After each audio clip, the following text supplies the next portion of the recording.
les vamos a hablar sobre la contaminación atmosférica, sus causas y sus consecuencias. El calentamiento global es un problema a largo plazo. Uno de los más importantes gases del efecto invernadero es el dióxido de carbono. Alrededor del 20% del dióxido de carbono que se emite es debido a las actividades humanas y puede permanecer en la atmósfera durante muchos miles de años. Las escalas de tiempo largas y la incertidumbre asociadas con el calentamiento global han llevado a los analistas a desarrollar escenarios de los cambios ambientales, sociales y económicos futuros. Los principales factores contaminantes y destructores son los que generan el cambio climático y el calentamiento global, que son los siguientes: la deforestación, contaminación de aguas, los vertederos, destrucción por animales depredadores, caza furtiva, sobreexplotación de la ganadería, pesca y agricultura, los gases combustibles, entre otros. La contaminación es la presencia de elementos cuyo volumen implica riesgo para el bienestar de todos los seres vivos. Lo que desarrolla la contaminación atmosférica son los procesos llevados en las industrias por la combustión, también la de los coches o las calefacciones. Estos elementos generan monóxido y dióxido de carbono, azufre y óxidos de nitrógeno, entre otros. Estos escenarios pueden ayudar a los gobiernos a entender las posibles consecuencias de sus decisiones. Hay una serie de políticas que los gobiernos podrían considerar en respuesta al calentamiento global. La evaluación de estas políticas implica la economía del calentamiento global. Principales contaminantes del aire. La emisión de dióxido de carbono contamina el aire con millones de toneladas al año. El monóxido de carbono, hidrocarburos, óxidos de nitrógeno, azufre, el ozono, entre otros. Son principales fuentes de contaminación gaseosa. La quema de combustible fósil es uno de los factores que más produce tipo de contaminación. También es la actividad de los volcanes. En los años 60 se demostró que el clorofluorocarbono genera efectos extremadamente perjudiciales, ya que favorecen la destrucción de la capa de ozono. Esto repercute en el incremento acelerado del efecto invernadero. El monóxido de carbono se va establecido en la hemoglobina de sangre. Uno de los gases contaminantes es el gas generado tras la combustión de carbón, dióxido de azufre. Es súper contaminante la serie de procesos que se generan cuando este se oxida, el ácido sulfúrico por ejemplo, y eso termina provocando la famosa lluvia ácida, la cual es muy nociva para la vegetación. Esta lluvia se transforma cuando la humedad que existe en el aire hace contacto con el óxido de nitrógeno o también con el dióxido de azufre que emiten las fábricas.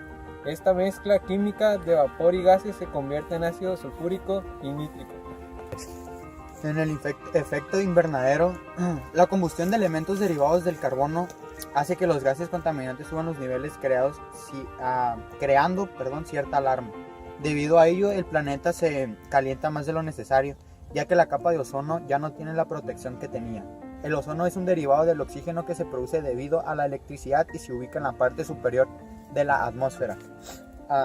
Algunas consecuencias es, además de la contaminación ambiental y el calentamiento global y la destrucción de la capa de ozono, existen muchos factores que dañan seriamente la salud.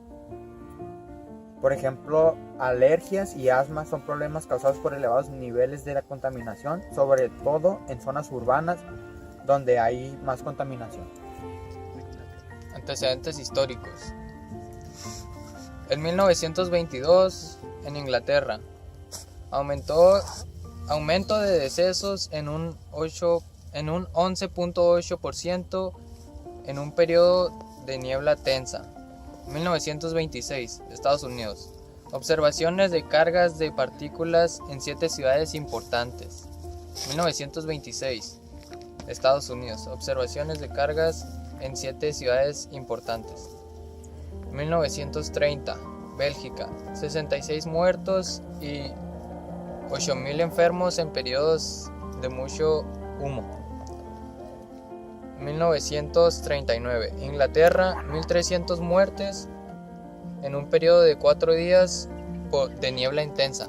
1952, Inglaterra, 4.000 fallecimientos en 4 días.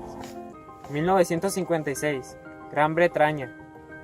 Ley británica para el aire limpio. 1963. Estados Unidos. Ley para el aire limpio. 1970. Estados Unidos. Se establece el organismo de control. Propuestas Para evitar la contaminación atmosférica. podría ser el uso del transporte público, ya que los coches emiten demasiado CO2 y esto daña a la capa de ozono. O también podría ser viajar en coches eléctricos con energías alternativas, el uso de bicicletas, motocicletas, entre otras cosas. Con la basura, a depositar la basura donde corresponde, ya sea plásticos, a papel, cartón, etcétera, para así poder reutilizar, usar el reciclaje y no estar tirando la basura en cualquier parte para evitar tanta la contaminación. Evitar fumar o tener cuidado también en dónde fumar, ya que las colillas que dejamos tiradas podría ocasionar incendios, lo cual sería demasiado dañino para el medio ambiente.